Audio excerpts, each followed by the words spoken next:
Kwa kina dada bwana, changamoto ni nzito sana, kwa sababu kitu cha kwanza yani wana msururu wa watu ambao anatakiwa atembee nao akilegeza. Kumekucha. Yeah. Yani rushwa ya ngono inatawala hapo sana, kwa sababu utakuta aloandaa kazi ameiandaa kamwambia wewe utafiti. Sasa yule mwanadada lazima ajiamini kwamba atafiti pale. Anapokuja director anakuja na wakwake ambaye anajua amemwambia atafiti. Umeona sasa changala macho hilo. Kwa hiyo sasa unakuta yule wa mtunzi anawekwa tena pendi. Sasa kama atakuwa mraisi anatakiwa atembee tena na director ili aweze kupata nafasi. Umeona?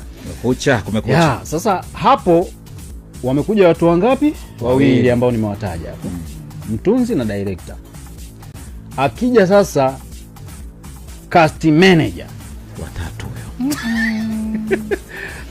Na yeye pale kuna mtu ambaye labda huenda amemdanganya huko kwamba kuna kazi imeitwa maana naisimamia mimi, utasimama pale. Utacheza. Sasa yule wa kwanza wa mtunzi kama anataka na yeye inabidi tena ajilainishe kwa maisha yaende. Jamani mtatuua, tunachoka vo. Hapo swala kuua mnajiua wenyewe.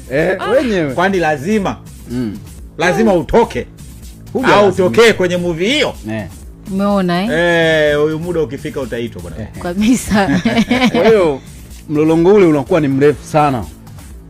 Pale unakuta sasa aliotunga kazi yake naye hivyo yule wa kwake amemdanganya hivyo, lazima atangangana, ana paniki, lazima anataka nafasi na yeye. Kwa hiyo unakuta ule mlolongo unakuwa mkubwa. Sasa kwa kina dada wanapata wakati mgumu sana. Unakuta mwingine mpaka cameraman naye. Naye cameraman naye mtu.